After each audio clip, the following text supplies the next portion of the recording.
Thank you, Mr. Chairman, and I thank all the panelists for your service and for cooperating with the committee today. I would like to follow up on General Myers' testimony where you testified that you learned that Corporal Tillman had been killed by friendly fire at the end of April, and that you reached out to your public affairs officer to calibrate your response in order to be absolutely accurate and precise in your response. Yet May 3rd, there was a memorial service held for Corporal Tillman, which got a great, he was on the cover of Sports Illustrated. It was national news that he had been killed in hostile fire. And at this memorial service, he received the Silver Star, if I recall. And yet the family and the world at this point, on May 3rd, were told that he died with hostile fire, when you knew, as head of the Joint Chiefs of Staff, that he died with friendly fire, and you knew this for a month before, and in your own words you wanted to be precise about this information. Why did you not come forward and tell the family and tell the public the truth? The family was not told the truth until the end of May. Well, first of all, I did not know that Corporal Tillman had been killed by friendly fire. I didn't say that.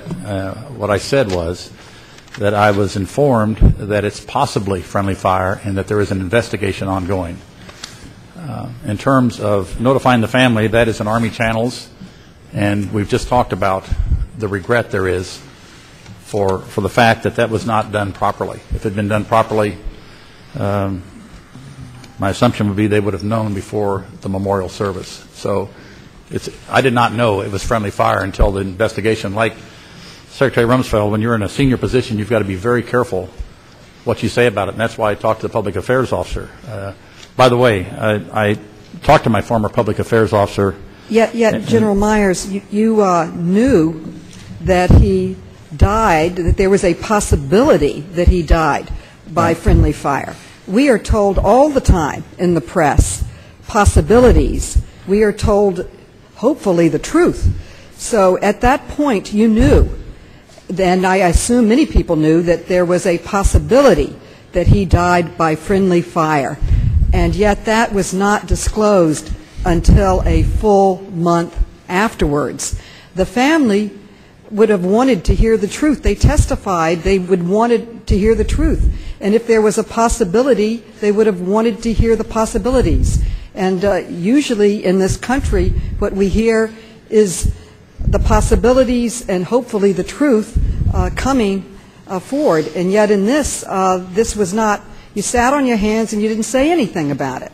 And I find that hard to understand. Well, as you understand, I think, from the material that's been presented to the committee so far and all the testimony, this is the responsibility of the United States Army, not of the Office of the Chairman. So I regret that the Army did not do their duty here and follow their own policy, which we've talked about, but they did not. My assumption would have to be...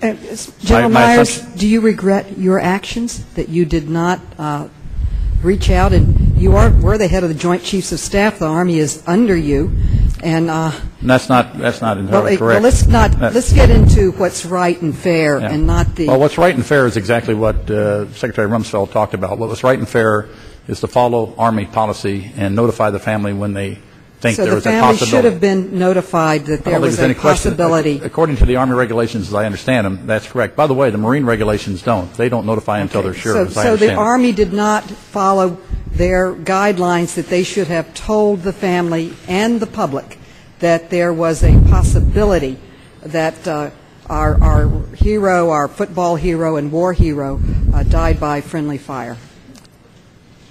They should have talked about the possibility of that as soon as they knew it, according to the regulations, absolutely. I'd like to ask Secretary Rumsfeld, Corporal Tillman was a very, very famous soldier.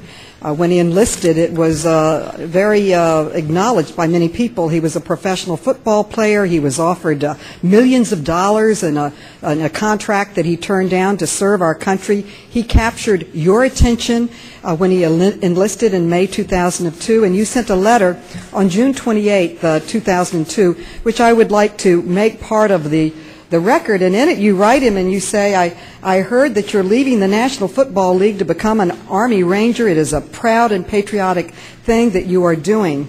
We also received yesterday... Without objection, that will be made part of the record. Thank you. We also received yesterday a snowflake that you sent about Corporal Tillman that is dated June 25th, 2002, and a snowflake is a name that you give to memos that are sent to senior defense officials, and you sent this snowflake to Thomas White, then Secretary of the Army, and the subject line is Pat Tillman. And let me read what you said here. Here is an article on a fellow who is apparently joining the Rangers. He sounds like he is world class. We might want to keep an eye on him. May I put this in the record, sir? Without objection, that will be the order. Gentlelady's time has expired. Okay. Did you want to May I ask end for an with additional a question? Pardon me? Were you leading to a question? Yes, I was. Okay. Well, would you ask it? Well, when Corporal Tillman was killed in 2004, was this a blow to you when you heard this news? It is clearly it's a blow when you read of a death of a young man or young woman who's serving our country in uniform and gives their lives. It is always a heartbreaking thing for anyone in a position of responsibility to read about. Thank you, Ms. Maloney.